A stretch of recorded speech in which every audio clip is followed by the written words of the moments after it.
إن الحمد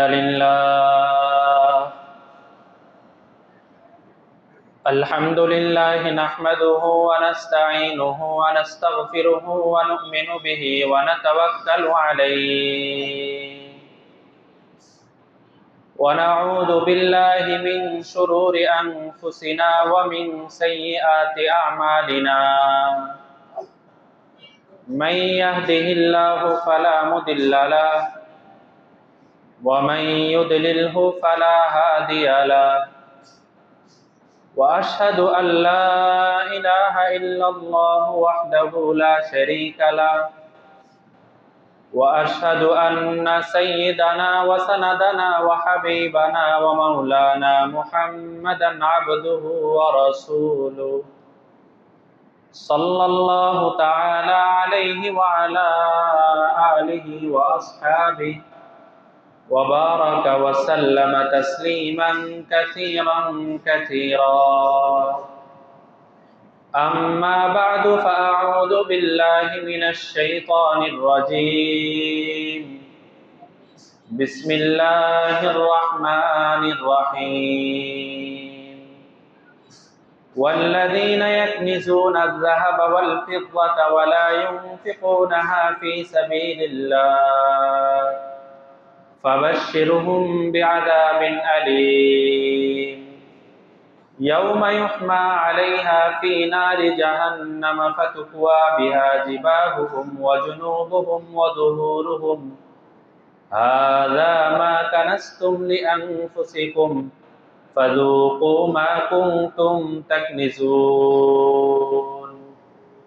وقال رسول الله صلى الله عليه وسلم من آتاه الله مالا فلم يؤد زكاته مثل له يوم القيامة شجاعا أقرب له زبيبتان إلى آخر الحديث أو كما قال رسول الله صلى الله عليه وسلم اللهم صل على محمد وعلى آل محمد كما صليت على إبراهيم وعلى آل إبراهيم إنك حميد مجيد اللهم بارك على محمد وعلى آل محمد كما باركت على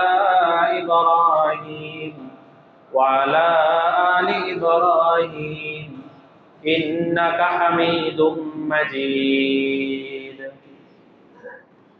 الحمد لله الحمد لله الحمد لله মুআজ্জাজ ও মুহতারাম হযরতে মুসল্লিয়ানে কেরাম, আল্লাহ তাআলার দরবারে দিল থেকে শুকরিয়া আদায় করি যিনি আমাদেরকে রমাদান মাসের দ্বিতীয় জুমায় আগেই মসজিদে আসার তৌফিক দান করেছেন। আমরা অন্তরের অন্তঃস্থল থেকে বলি আলহামদুলিল্লাহ। আমাদের প্রিয় নবী হযরত মুহাম্মদুর রাসূলুল্লাহ সাল্লাল্লাহু আলাইহি ওয়াসাল্লাম মাঝে মধ্যেই আল্লাহ তাআলার কাছে অনেক দোয়া করতেন। আর নবীজির যারা সাহাবী ছিলেন, বিশেষ করে যারা নবীর পরিবারের লোক ছিলেন, নবীর বিবি ছিলেন, নবীর সন্তানাদি ছিলেন, খাদেম ছিলেন, আর সাহাবায়ে কেরাম তো আসেনি, নবীজি যা দোয়া করতেন আল্লাহ তাআলার কাছে, সাহাবায়ে কেরাম এগুলো রেকর্ডের মতো মাথার মধ্যে সেভ করে নিতেন এবং সাথে সাথে পরবর্তী উম্মত পর্যন্ত এটা পৌঁছায় দিতেন। যে কারণে নবীজি হাত তুলে আল্লাহর কাছে কি চাইছেন, কি ভাষায় চেয়েছেন, কিভাবে চেয়েছেন, এই কথাগুলো এখন পর্যন্ত হাদিসের কিতাবে সংরক্ষিত আছে। আল্লাহ তাআলা আমাদেরকে যেমন শ্রেষ্ঠ নবী দান করেছেন, ঠিক এরকম নবীর সাথে যারা সাহাবী ছিলেন তারাও ছিলেন শ্রেষ্ঠ মানুষ। যদি এরকম শ্রেষ্ঠ মানুষ না থাকতো, তাহলে হয়তোবা নবীদের কথাটা, আমাদের নবীজির কাজগুলো, নবীদের দোয়াগুলো এত সুন্দরভাবে আমাদের কাছে আসতো না। নবীর সাহাবীরা, নবীর প্রতি আমরা যেমন শ্রদ্ধা রাখি, নবীর সাহাবাই কেরামও শ্রদ্ধার দিক থেকে কোনো অংশে কম না। বরং হজরত আবু বকর, হজরত ওমর, ওসমান, আলী, তাদের নাম আমরা যেভাবে শ্রদ্ধার সাথে স্মরণ করি, দেখা যায় কোনো একজন সাহাবী একবারের জন্য নবীজির কাছে আসছেন, এসে মুসলমান হয়ে, সাহাবী হয়ে আবার এলাকায় চলে গেছেন, আর জীবনেও নবীজির সাথে দেখা হয় নাই, তার নামও আমরা ওইভাবে শ্রদ্ধার সাথেই উচ্চারণ করি। কারণ নবীজি যেমন সম্মানিত, নবীজির কাজ, নবীজির কর্ম, নবীজির সুন্নত, নবীর জীবনটা আমাদের পর্যন্ত আসছেই তো সাহাবায়ে কেরামের মাধ্যমে। সাহাবায়ে কেরাম মানুষ হিসেবে ওনারা তো নবীর তবকায় ছিলেন না, ওনারা তো নবীর যে স্তরের ওই স্তরে ছিলেন না, ওনারা তো নিচের স্তরের, যেহেতু উম্মত ওনারা, এই জন্য ওনারা মন খারাপ করে বসে আছেন। নবীজি বলেন যে কি ব্যাপার, মন খারাপ কেন তোমার? এক সাহাবীকে নবীজি বলেন, মন খারাপ কেন? বলেন যে ইয়া রাসূলুল্লাহ, জান্নাতে যাওয়ার পরে আপনি তো অনেক উঁচু তবকায় থাকবেন, আপনার নবী, আবার আপনি শ্রেষ্ঠ নবী, আপনি অনেক উঁচা মর্তবাওয়ালা, আপনার মর্যাদা অনেক বেশি, আর আমি তো একজন নগণ্য বান্দা, আমি একজন উম্মত, তো আমি তো আর আপনার কাছেও যেতে পারবো না, জান্নাতে যাওয়ার পরে যে আপনার সাথে থাকতে পারবো না, এই জন্য আমার এখনই আফসোস লাগতেছে। নবীজি বলেন, দেখো, দুনিয়ায় থাকা অবস্থায় কেউ যদি যে যাকে ভালোবাসবে, যে যাকে মহব্বত করবে, কাল কিয়ামতের ময়দানে আল্লাহ তাআলা তার সাথেই হাসরে রাখবেন। ওই সাহাবী এত খুশি হয়ে গেছেন, এত খুশি হয়ে গেছেন যে আর কিছু পারি আর না পারি, আমি নবীজিকে তো ভালোবাসি, যেহেতু নবীজিকে ভালোবাসি, এই জন্য নবী যেখানে আছেন আমার ওখানে সাক্ষাৎ হবে। তো সাহাবায়ে কেরাম নবীজি যা দোয়া করতেন, নবীজির দোয়াগুলোকে পুরো রেকর্ডের মতো সেভ করে ফেলতেন। ওই দোয়াগুলো বুখারীর মধ্যে আছে, মুসলিমের মধ্যে আছে, তিরমিজিতে আছে, মুসনাদে আহমদে আছে, মুসান্নাফে ইবনে আবি শাইবার মধ্যে আছে, আরো বড় বড় হাদিসের কিতাব, যে হাদিসের কিতাবে নবীর দোয়াগুলো, নবীর দোয়া আল্লাহর কাছে কি শব্দে চাইতেন, এই দোয়াগুলো হাদিসের কিতাবে অনেক আছে। কিন্তু আমরা যারা সাধারণ মানুষ, আমাদেরকে যদি বলা হয় বুখারী বের করে নবীদের দোয়াটা মুখস্থ করে নেন, আমরা পারবো? কষ্ট হবে না? কষ্ট হবে। মুসলিমের দোয়াগুলো বের করে মুখস্থ করে নেন, কষ্ট হবে। আর দোয়াগুলো সব ছড়ানো ছিটানো, বুখারীর কোন পৃষ্ঠায় আছে, কোন জায়গায় আছে, সাধারণ মানুষ তো এগুলো বের করতে পারবে না। এই জন্য ভারতের বিখ্যাত বুজুর্গ হযরত মাওলানা আশরাফ আলী থানভী রহমতুল্লাহ আলাইহি, উনি কি করছেন, বুখারী থেকে, মুসলিম থেকে, তিরমিজি থেকে, নাসাই থেকে, ইবনে মাজাহ থেকে নবীর যে দোয়াগুলো আছে, নবী আল্লাহর কাছে যে দোয়াগুলো করছেন, এগুলো সব উনি এক জায়গায় বের করছেন, একত্রিত করছেন। একত্রিত করে শনিবার নবীর দোয়া, রবিবার নবীর দোয়া, সোমবার নবীর দোয়া, মঙ্গলবার নবীর দোয়া, আজকে ফজরের আগে আমি পড়লাম শুক্রবারে নবীর দোয়া। তো এইভাবে 7 দিনে নবীর যত দোয়া ছিল, প্রায় ম্যাক্সিমাম দোয়াগুলো হযরত আশরাফ আলী থানভী রহমতুল্লাহ আলাইহি ছোট্ট একটা বইয়ের মধ্যে নবীর সব দোয়াগুলো জমা করে দিয়েছেন। এই বইটার নাম দিয়েছেন মুনাজাতে মাকবুল। বর্তমান বাজারে বাংলাও পাওয়া যায়, নবীর দোয়া সাথে সাথে বাংলা অর্থ। তো এক একটা দোয়া আপনারা পড়েন, যদি সুযোগ থাকে ওই বইটা কিনেন। আজকাল তো অনলাইনেও পাওয়া যায়, মুনাজাতে মাকবুল লেখলেই চলে আসবে, ওইটা বাংলাটা পড়েন, দেখেন। দেখেন নবীর দোয়াগুলো এত সুন্দর, এত চমৎকার, যে আমার কাছে মনে হয় যে আমাদেরকে যদি বলা হতো তোমরা আল্লাহর কাছে চাও, তাহলে এত চমৎকার পাবে চাওয়া কোনোদিন সম্ভব ছিল না। নবীজি আমাদেরকে শিখায় গেছে। তো ওই মোনাজাতে মাকবুলের মধ্যে একটা দোয়া আছে। আল্লাহ রসুল সাল্লাল্লাহু আলাইহি ওয়াসাল্লাম আল্লাহর কাছে দোয়া করতেন, আল্লাহুম্মা জাআল হুব্বাকা আহাব্বাল আশিয়াই ইলাইয়া ওয়াজআল খাশিয়াতাকা আখওয়াফাল আশিয়াই ইনদি। আল্লাহুম্মা জাআল হুব্বাকা আহাব্বা ইলাইয়া মিন নাফসি ওয়া আহলি ওয়া মিনাল মাইল বারিদ। নবীজি এই দোয়াটা করতেন। কি দোয়া? দোয়ার অর্থটা কি? নবীজি তো নবী, ওনার কাছে সর্বশ্রেষ্ঠ, সবকিছুর উপরে তো আল্লাহর বিধান। নবী হয়ে তিনি দোয়া করতেন, আল্লাহ আপনার যে ভালোবাসা আছে, আপনার প্রতি যে মহব্বত আছে, এই মহব্বতটাকে মিন আহলি, আমার স্ত্রী সন্তান, ওয়া নাফসি, আমার ব্যক্তি, আমার জান, ওয়ামিনাল মাইল বারিদ, এবং পিপাসার সময় ঠান্ডা যে পানি আছে, ঠান্ডা পানি, পিপাসার সময় ঠান্ডা পানিটা একজন মানুষের কাছে যতটা প্রিয় হয়, ইয়া আল্লাহ ঠান্ডা পানির চাইতেও আপনার ভালোবাসা আমার ভিতরে বেশি দান করেন। আমাদের নবীজি এই দোয়া করতেন যে আমার বিবি, আমার সন্তানাদি, আমার জান, আমার মাল, আমার ধন সম্পদ, এই সব কিছুর চাইতে হে আল্লাহ আপনার ভালোবাসা আমাকে সবচেয়ে বেশি দান করেন। আল্লাহর ভালোবাসা যদি কারোর মধ্যে বেশি হয়ে যায়, তাহলে তার টাকা খরচ করতে গিয়ে মায়া লাগবে? যেখানে আল্লাহ তাআলা খরচ করতে বলেছেন, যেই জায়গায় আল্লাহ তাআলা সময় দিতে বলেছেন, আল্লাহ তাআলার মহব্বত যদি কারোর মধ্যে বেশি হয়ে যায়, তাহলে ওই জায়গায় সময়ও দিতে পারবে, ওই জায়গায় টাকাও খরচ করতে পারবে। আপনারা এখন এখানে বসে আছেন, বয়ান শুনছেন, এখন ইচ্ছা করলে অনেকেই চাকরি করতে পারতেন, বিজনেস করতে পারতেন, বাদ দিয়ে এখানে আসছেন কেন? আল্লাহর ভালোবাসা আছে বলেই।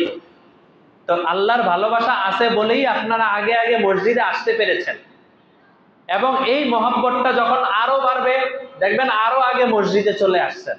এই মহব্বতটা আরো বাড়বে, আরো বাড়বে, আরো বাড়বে, যত বাড়বে তত বেশি অন্যরকম ভালোবাসা প্রকাশ পাবে। তো আমরা আল্লাহ তাআলার প্রতি আমাদের ভিতরে যে মহব্বত হবে, এই মহব্বতের এক নাম্বার তাকাজা হলো, যখন থেকে আমরা বালেগ হয়েছি তখন থেকে নিয়ে মৃত্যু পর্যন্ত এক সেকেন্ডের জন্য আল্লাহ তাআলা যে আমাদের রব, নবীজি যে শেষ নবী, আমাদের নবী, এই ঈমান থেকে নিজেকে খালি করা যাবে না। গত সপ্তাহে আপনাদেরকে বললাম না, পুরা ইসলামটাকে আল্লাহর রসুল একটা তাবুর সাথে তুলনা দিয়েছেন। তাবুর মাঝখানের খুঁটিটা কি? ঈমান, শাহাদাতু আল্লা ইলাহা ইল্লাল্লাহ ওয়া আন্না মুহাম্মাদার রাসূলুল্লাহ। এমন কি কেউ যদি এমন হয়, এই তুই হিন্দু হয়ে যা, এই তুই শিরিক কর, এই তুই সেজদা কর, গায়রুল্লাহকে সেজদা কর, অন্য জায়গায় গিয়ে সেজদা কর, আল্লাহর কাছে সেজদা করিস না, অন্য জায়গায় গিয়ে সেজদা কর, এমন কেউ হুমকি দেয়, যদি সেজদা না করস তাহলে তোকে জবাই করে মেরে ফেলবো। শরীয়তের বিধান হলো, জান বাঁচানোর জন্য, তাকে দেখানোর জন্য সেজদা করতে পারে, কিন্তু মনের ভিতরে তার স্বীকার রাখতে হবে আল্লাহই একমাত্র সেজদার হকদার, আর কেউ সেজদার হকদার নাই। পৃথিবীতে কেউ, সে যত বড় পীর আউলিয়া হোক না কেন, যত বড় খতিব সাহেব হোক না কেন, যত বড় আলেম হোক না কেন, কেউ আমাদের সেজদার হকদার না। আমার মা বাবাও আমার সেজদার হকদার না, আমার ওস্তাদও আমার সেজদার হকদার না। আল্লাহ রসুল তো বলেই দিয়েছেন, যদি কোনোদিন সেজদা করা কাউকে জায়েজ থাকতো, তাহলে মহিলাদেরকে আদেশ করতাম তারা যেন স্বামীকে সেজদা করে, কিন্তু ওই সেজদা তো জায়েজ নাই, এই জন্য স্বামীকে সেজদা করা যাবে না।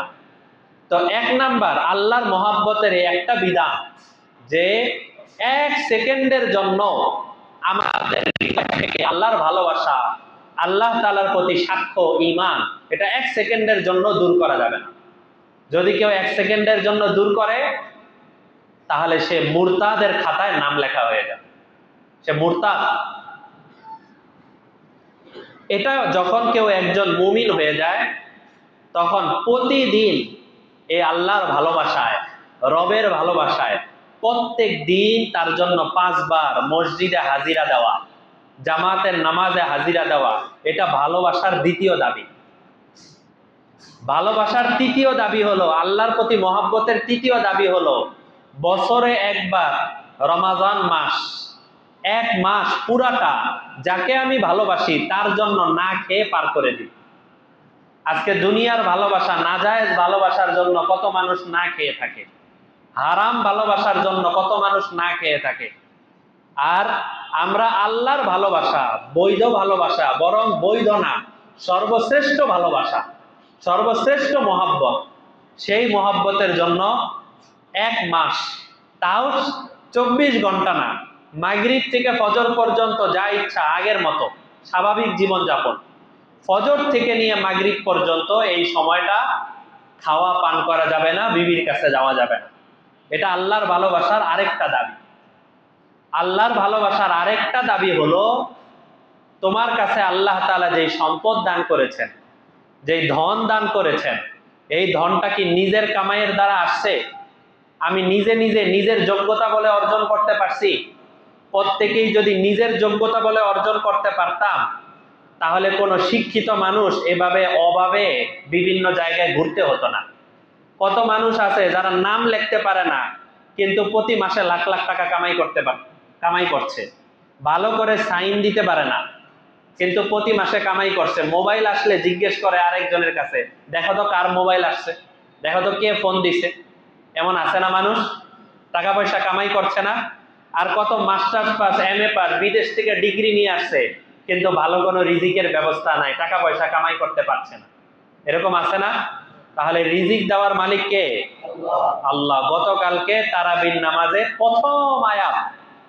তারাবির নামাজে প্রথম আয়াত তেলাওয়াত করা হয়েছে, ওয়ামা মিন দাব্বাতিন ফিল আরদি ইল্লা আলাল্লাহি রিজকুহা।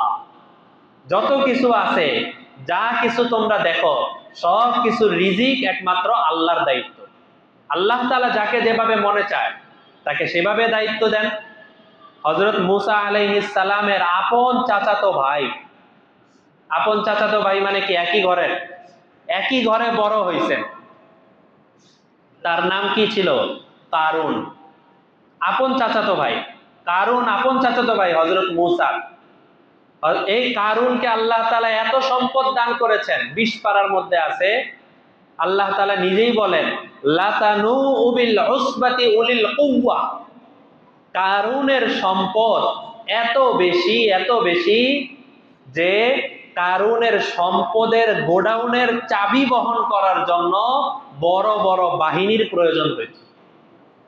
গোডাউনের চাবি যদি এত বেশি হয় যে গোডাউনের চাবির জন্য বাহিনীর প্রয়োজন হয়, তাহলে ওই গোডাউনের মধ্যে যেই সম্পত্তি আছে, যেই স্বর্ণরূপা আছে, সেই স্বর্ণরূপা কত বেশি। হযরত মূসা আলাইহিস সালাম আপন চাচাতো ভাই, আবার উম্মত, কারুনকে একদিন বললেন, কি কথাটা বলেছেন সেটাও আল্লাহ তাআলা 20 পারায় বলেছেন। আল্লাহ তাআলা বলেন, হযরত মূসা বলেন, ওয়ালা তানসা নাসিবাকা মিনাদ দুনিয়া ওয়া আহসিন কামা আহসানাল্লাহু ইলাইক। হে আমার চাচাতো ভাই, তোমাকে যে আল্লাহ তাআলা দুনিয়ার সম্পদ দিয়েছেন, এই সম্পদ থেকে তুমি আল্লাহ তাআলাকে ভুলে যেও না। আল্লাহ তোমার উপরে যেভাবে অনুগ্রহ করেছেন, তোমারও উচিত আল্লাহর বান্দাদের প্রতি ওইভাবে অনুগ্রহ করা। হযরত মূসা কত সুন্দর করে বলে দিলেন। সাথে সাথে কারুন কি জবাব দেয়? 20 পারার 14 নাম্বার পৃষ্ঠায় আছে। কারুন সাথে সাথে জবাব দিছে, ইন্নামা উতিতুহু আলা ইলমিন ইনদি। আমি তো আমার নিজের পাওয়ারে, নিজের যোগ্যতায়, নিজের শিক্ষায়, নিজের কারণে টাকা পয়সা কামাই করেছি, এ জায়গায় আল্লাহর কি আছে? এই কথা বলে ফেলছে, আল্লাহর কি আছে? এবং দেখানোর জন্য একদিন, এর পরের আয়াতি 2-3 আয়াত পরেই আছে, দেখানোর জন্য একদিন সারা শরীরের মধ্যে কারণ স্বর্ণ আর স্বর্ণ, পুরা শরীরের মধ্যে স্বর্ণ লাগিয়ে স্বর্ণের পোশাক পরে সে বের হয়েছে। তার দরবার ডাক দিছে, যে দরবারের মানুষজন ভরা, সবাই ভরা, এদের সবার মাঝে স্বর্ণের পোশাক পরে কারুন আসছে। দেখো আমার সম্পত্তি কত বেশি। ওই সময় কিছু কিছু মানুষ তারা বলে ফেলছে, ইয়া লাইতা লানা মিসলা মা উতিয়া কারুন, হায় কারুন রে যেমন সম্পত্তি দেওয়া হয়েছে, যদি আমাদেরকেও এরকম কিছু একটু সম্পত্তি দেওয়া হইতো। কিন্তু ওই সময় যাদের মধ্যে আল্লাহ তাআলা তাওরাতের এলেম দান করেছেন, যাদের মধ্যে তাওরাতের জ্ঞান ছিল, তারা ওই সময় বলছে কারুনের কাছে যেই সম্পত্তি আছে এর চেয়েও বড় সম্পত্তি হলো আমাদের কাছে আছে, কারণ আমাদের কাছে তাওরাতের জ্ঞান আছে। এবার চিন্তা করেন, তাওরাতের জ্ঞান থাকার কারণে যদি কারুনের সম্পত্তি থাকার চাইতেও বড় সম্পত্তি তার কাছে থাকে, তাদের কাছে থাকে, তাহলে যার কাছে কোরআনের জ্ঞান আছে তার কাছে সম্পদ কত বেশি আছে, তার কাছে আল্লাহ তাআলার পক্ষ থেকে জ্ঞান কত বেশি। হয়তো আমাদের সমাজের মানুষ কোরআনের জ্ঞানী যারা, তাদেরকে অনেকটা অবজ্ঞার দৃষ্টিতে দেখে, অনেকটা কিছুই মনে করে না, মনে করে যে হাতে তো পয়সা নাই। কিন্তু আল্লাহ তাআলার কাছে তাদের দাম অনেক বেশি, অনেক বেশি। দুনিয়ার সব কিছু আপনি এক পাশে রাখেন, আর তারাবির নামাজে এক পৃষ্ঠার কোরআন তেলাওয়াত আরেক পাশে রাখেন, কোন সময় দুইটা বরাবর হবে? দুইটার সাথে কোনো মিল নাই, তুলনাই করা চলে না। কোরআন মাজিদের দাম আল্লাহর কাছে এত বেশি। তো এই কারুন অহংকার করেছে, অহংকার করার কারণে আল্লাহ তাআলা ওর যত গোডাউন ছিল সমস্ত গোডাউন এবং তাকে সহ জমিনের মধ্যে ধাসায় দিছে। ফাখাসাফনা বিহি ওয়া বিদারিহিল আরদ, যে যাকাত আদায় করে নাই, যে কারুন যাকাত আদায় করে নাই, একে আমি সম্পদের মধ্যে বরকত দিব না, এর সম্পদ শেষ করে দিব। আমাদের নবীজি সাল্লাল্লাহু আলাইহি ওয়াসাল্লাম এই জন্য একবার বলেছেন যে তোমরা যদি যাকাত আদায় করো, তোমাদের সম্পদের যে যাকাত আছে ওই যাকাত যদি আদায় করো, ফাকাদ যাহাবা আনহু শাররুহু, এই সম্পত্তির মধ্যে যদি কোনো অনিষ্টতা থাকে, কোনো খারাপি থাকে, কোনো বিপদ আপদ থাকে, কোন চোর ডাকাতের চোখ পড়ে, তাহলে যাকাত দেওয়ার উসিলায় আল্লাহ তাআলা ওই বিপদ আপদকে দূর করে দেন। যাকাত দিতে হয়তো 1,02,500 টাকা, তাই না? কিন্তু অনেক মানুষ আছে এটাকে হিসাব করে, আমি তো নিজে কামাই করছি, আমি নিজে কামাই করছি, আমি কেন 2,500 টাকা আরেকজনকে দিয়ে দিব, গরিবকে দিয়ে দিব, এই টাকা আমি দিতে পারবো না, নিজের কাছে রেখে দিব। পরে দেখা যায় কি, তার সম্পত্তির মধ্যে এমন বিপদ যে লাখে 2,500 না, লাখে 20,000 25,000 চলে যাচ্ছে। এমন বিপদ, এমন ধরনের আপদ মুসিবত আসতে থাকে, চলে যাচ্ছে। এদিক দিয়ে এই মামলা, এদিক দিয়ে এই সমস্যা, ওদিক দিয়ে এটা, সমস্যার পরে সমস্যা চলছে।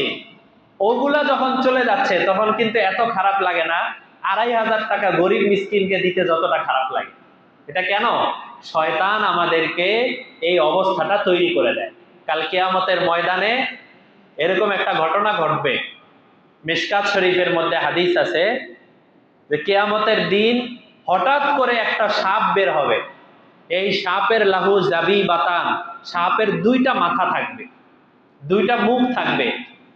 এই দুই মুখ দিয়ে এই সাপ একটা মানুষকে ধরবে, ধরার পরে কামড় দিবে, কামড় দিবে আর বলতে থাকবে আনা মালুম আনা কানজুক, আনা মালুম আনা কানজুক, আমি তোমার স্বর্ণ, আমি তোমার রূপা, আমি তোমার টাকা, আমি তোমার জায়গা জমি, আমি তোমার সবকিছু, যাকে তুমি যাকাত আদায় করো। নবীজির হাদিস সত্য না মিথ্যা ভাই? আমরা এগুলো শুনলে অনেক সময় মনে হয় যে এটা তো এমনি কথা। না ভাই, আনা মালুক আনা কানজুক, আমি তোমার ওই সম্পদ আজকে সাপের আকৃতিতে তোমার কাছে আসছে। আমার কাছে সাপের আকৃতিতে আল্লাহ তাআলা আমার কাছে দিয়েছে। আর কোরআন মাজিদের মধ্যে তো আয়াত আছে, ইয়াউমা ইউহমা আলাইহা ফি নারি জাহান্নাম ফাতুকওয়া বিহা জিবাহুহুম ওয়া জুনুবুহুম ওয়া যুহুরুহুম, জাহান্নামীদেরকে যখন জাহান্নামের আগুনের মধ্যে দেওয়া হবে, একদিকে তো জাহান্নামের আগুন, চতুর্দিকে জাহান্নামের আগুন দাউ দাউ করে জ্বলছে, এর মধ্যে দেখা যাবে একজন ফেরেশতা আলাদা একটা লোহা নিয়ে আসছে। বেচারা তো এমনি জাহান্নামের আগুনের মধ্যে আছে, এর মধ্যে আবার একটা লোহা নিয়ে আসছে। ফাতুকুয়া বিহা জিবাহুহুম ওয়াজুহুরুহুম ওয়াজুহুরুহুম, কোরআনের আয়াত। তার কপালের মধ্যে লোহা ঢুকানো হবে, তার গালের মধ্যে লোহা ঢুকানো হবে, ওয়াজুহুরুহুম, তার পিঠের মধ্যে লোহা ঢুকানো হবে। আর ওই ফেরেশতা বলতে থাকে, আগুনই তোমার জন্য যথেষ্ট ছিল, এই আগুনই তোমার শাস্তি হিসাবে যথেষ্ট ছিল, কিন্তু হাদা মা কানাস্তুম লিআনফুসিকুম, তোমার কাছে যেই মালগুলো আসছিল, কিন্তু সেই মালগুলোর তুমি যাকাত আদায় করো নাই, আজকে এই মালগুলোর যাকাত আদায় না করার কারণে এই আলাদাভাবে এই শাস্তি তোমাদের জন্য দেওয়া হচ্ছে। আমরা কি ওই শাস্তি সহ্য করতে পারবো? যদি ওই শাস্তি থেকে বাঁচতে চাই, তাহলে আল্লাহর ভালোবাসায়, আল্লাহর মোহাব্বত নিয়ে বছরে একবার নিজের যেই সম্পত্তি আছে, এই সম্পত্তির পাই টু পাই যাকাত আদায় করে দেওয়া আমাদের জন্য ফরজ। এটা দায়িত্ব। যাদের উপরে যাকাত ফরজ হয়ে গেছে তাদের যাকাত আদায় করে দেওয়া জিম্মাদারি। সাধারণত আমাদের মুসল্লি ভাইরা, মহল্লাবাসীরা যারা আছেন, তারা রমজান মাসে যাকাত আদায় করেন, এটা ভালো। রমজান মাসে যাকাত আদায় করলে সওয়াব অনেক বেশি পাওয়া যায়, এই দিক থেকে যেমন ভালো। আরেক দিক থেকে ভালো হলো, যাকাতের যে এক বছরের হিসাব করতে হয়, এই এক বছরটা হলো আরবি মাস হিসাবে হিসাব করতে হবে। এক বছর অতিবাহিত হতে হবে না, তো রমজান মাসটা তো আরবি মাস, এই জন্য আপনি এক বছরের যে হিসাব করবেন আরবি মাস অনুযায়ী হিসাব হচ্ছে। ইংরেজি মাস অনুযায়ী যদি কেউ হিসাব করে যে আমি প্রতি সেপ্টেম্বরে যাকাত আদায় করব, তাহলে দেখা যাবে আরবি মাস অনুযায়ী আস্তে আস্তে কিন্তু সেপ্টেম্বর থেকে কমতে থাকে। এখন আমরা রোজা পালন করছি ফেব্রুয়ারিতে, কয়েক বছর আগে তো সেপ্টেম্বর অক্টোবরে রোজা ছিল না, চলে আসছে। তো যদি আমি ওই সেপ্টেম্বর মাসটাকেই ধরে রাখতাম, তাহলে তো এই কয়েক মাসের হিসাব বাদ হয়ে যেত। এই জন্য কিতাবের মধ্যে আছে আল হিসাবুল কমারি। আল হিসাবুল কমারি মানে হলো আরবি মাস। আরবি মাস অনুযায়ী যাকাতের হিসাব করতে হবে। আমাদের কাছে যত সম্পদ আছে, সম্পদের তো প্রকারের অভাব নাই। কারো বিল্ডিং আছে, কারো জায়গা জমি আছে, কারো গরিব গরু খাসি বকরি পালেন, কেউ ক্ষেত খামারের কাজ করে, কেউ অনেক ধরনের ব্যবসা বাণিজ্য করে। যত সম্পত্তি থাকুক না কেন, যাকাত কয়েক সম্পত্তির উপরে আসে। আমরা সাধারণত তিনটা সম্পত্তির হিসাব করব। গরু ছাগলের উপরেও যাকাত আসে, কিন্তু এটা আমাদের সমাজে কম।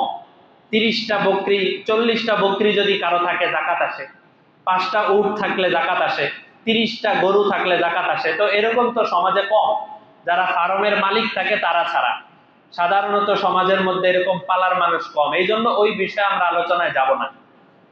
তো সাধারণত তিনটা সম্পত্তি যদি কারো কাছে থাকে অথবা তিনটা মিশ্রিত থাকে, তাহলে তার উপরে যাকাত ফরজ।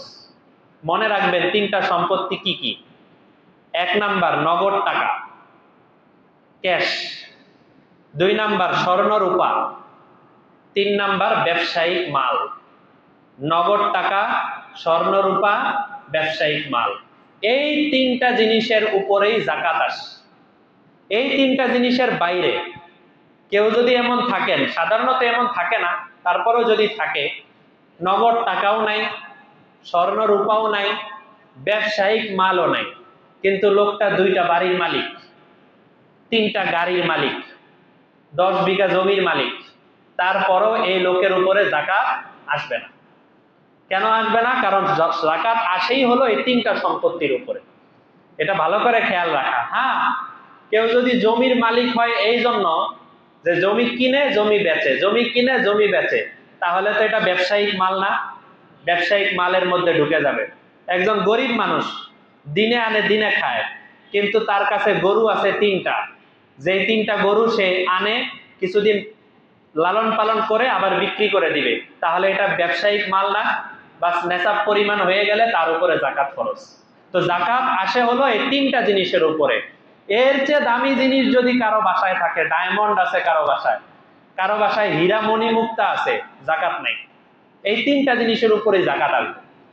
এবার বুঝেন, এই 3টা জিনিসের উপরে 1 বছর অতিবাহিত হইতে হবে, মানে রমজান টু রমজান ধরেন আরবি মাস অনুযায়ী অথবা কোরবানি টু কোরবানি ধরেন, যেভাবে আপনি হিসাব করেন। আল্লাহ রসুল বলেন, তোমাদের কাছে যদি 20 দিনার থাকে, কয় দিনার? 20 দিনার। দিনার মানে স্বর্ণ, আর 200 দেরহাম, দেরহাম মানে রূপা, 20 দিনার অথবা 200 দেরহাম থাকে, তাহলে তোমাদের উপরে যাকাত ফরজ। এখন আমাদের এই সময় তো 20 দিনারও নাই, 200 দেরহামও নাই, তাহলে হিসাব কি হবে? 20 দিনার স্বর্ণকে হিসাব করে বর্তমান বাজার অনুযায়ী 7.5 ভরি স্বর্ণ হয়, আর 200 দেরহাম রূপাকে বর্তমান বাজার অনুযায়ী 52.5 ভরি রূপা হয়।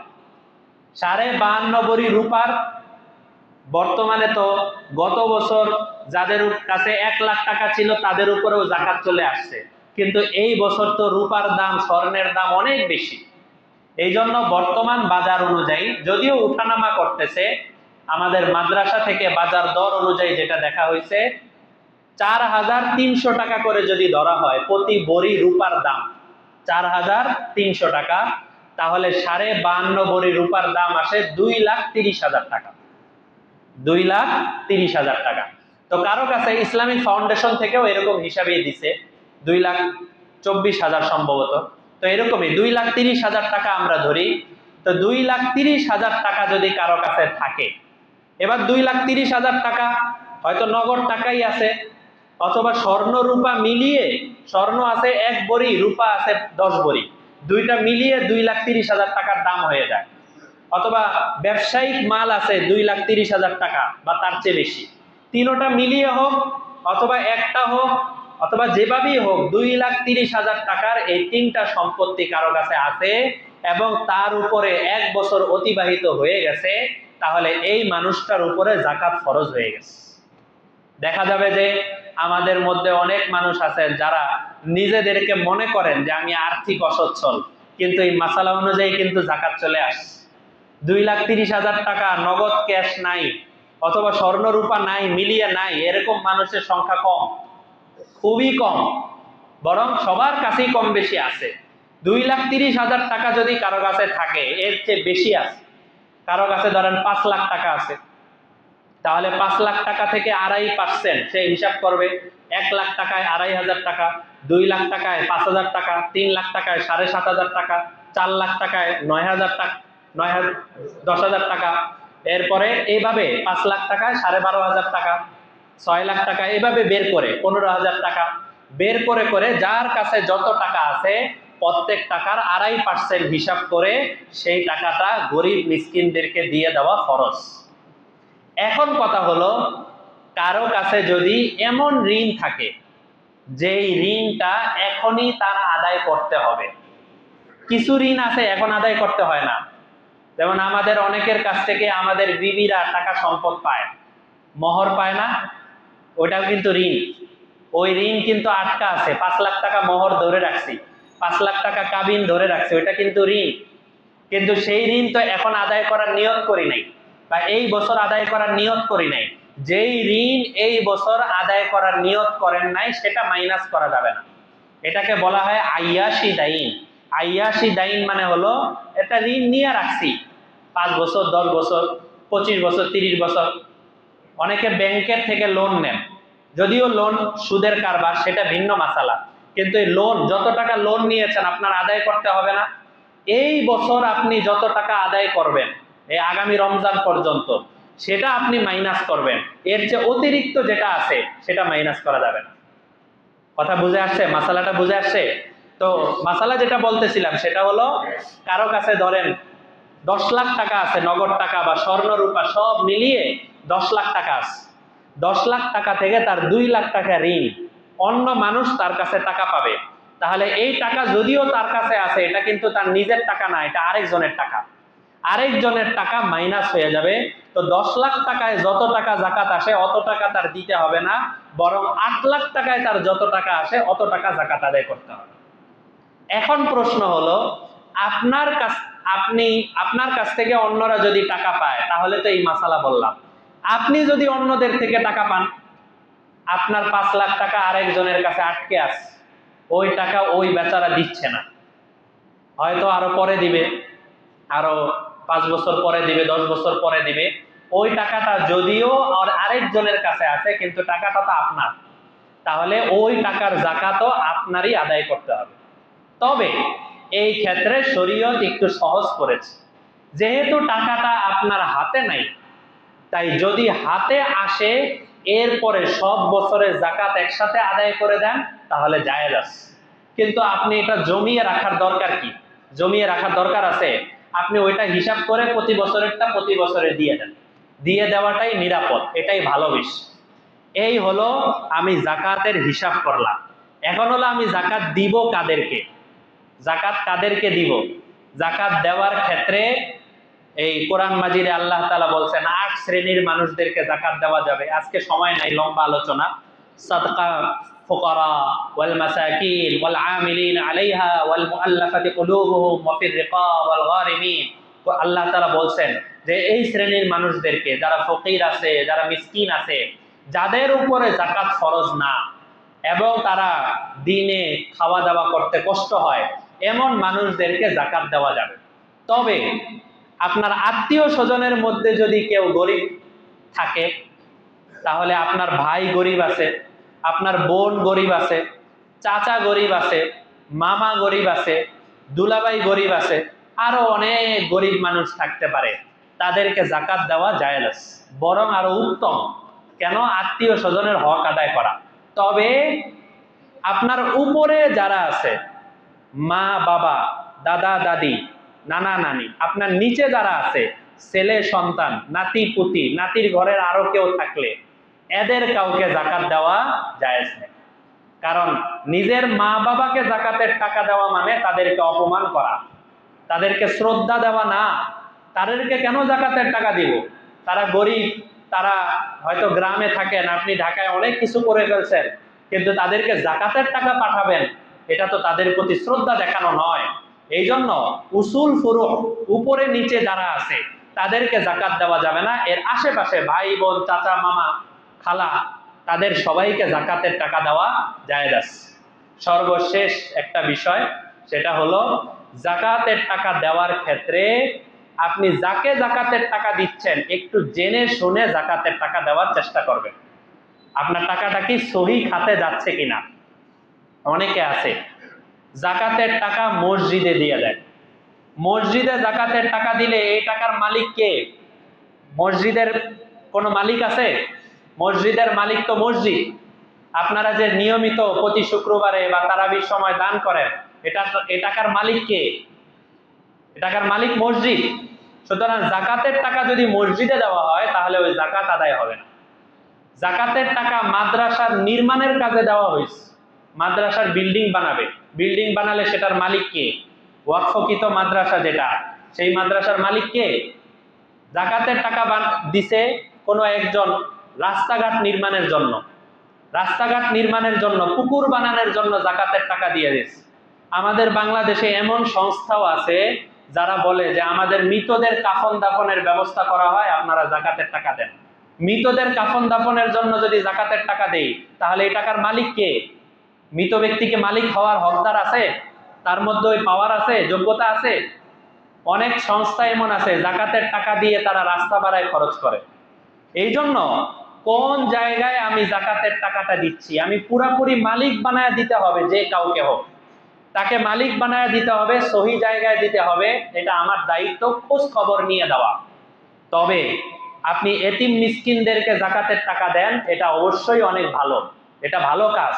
যেমন আপনার বাসার বালতিতে কিছু ময়লা পানি আছে অথবা এমনি পানি আছে, ওই পানিগুলো ফেলে দিতে হবে। যদি রাস্তায় ফেলে দেন তাহলেও পানি ফেলে দেওয়া হবে, আর যদি গাছের গোড়ায় ওই পানিগুলো ফেলে দেন তাহলে ওই গাছের গোড়া থেকে ফল আসবে, তাই না? ঠিক যাকাতের টাকা যদি গরিব মিসকিন যারা আছে তাদেরকেও দেন তাহলে এটার দ্বারাও যাকাত আদায় হবে। কিন্তু যাকাতের টাকা যদি কোনো তালেবে এলেমের কাছে আপনি দেন তাহলে এর দ্বারা কোরআন হাদিস তৈরি হবে, এর দ্বারা কোরআন হাদিস তৈরি হবে। তো আপনার টাকাটা মাদ্রাসার লিল্লা বোর্ডিং যে সমস্ত মাদ্রাসায় আছে, যারা এতিম মিসকিন গরিবদের জন্য আলাদা ফান্ড রাখছে এবং ওই সব গরিবদেরকে আলাদাভাবে যাকাতের টাকা খরচ করে, এই সমস্ত মাদ্রাসায় যদি কওমি মাদ্রাসায় যদি আমি জাকাতের টাকাটা দেই, তাহলে এটা সর্বোত্তম জাকাতের খাত, জাকাতের জন্য সর্বোত্তম খাত। অন্য জায়গাও দেন, বাকি মাদ্রাসার মধ্যে দিলে বা কোনো তালেবে এলেমকে হাতে ধরিয়ে দিলে এটা আপনার জন্য সবচেয়ে ভালো। তাই আপনারা আপনাদের পরিচিত মাদ্রাসায় দিতে পারেন, অথবা আমার মাদ্রাসায়ও আপনারা দিতে পারেন। আমি ইনশাল্লাহ সহি জায়গায় যেই তালেবে এলেমরা মুস্তাহিক আছে তাদের কাছে পৌঁছে দিব। যারা আমার কাছে দিবেন তারা রিসিট নিয়ে যাবেন, রসিদ ছাড়া কোনো লেনদেন করবেন না। তো যা কথা বলা হলো, আল্লাহ তাআলা আমাদের সবাইকে সহি শুদ্ধভাবে যাকাত আদায় করার তৌফিক দান করেন। ওয়া আখিরু দাওয়ানা আনিল হামদুলিল্লাহি রাব্বিল আলামিন।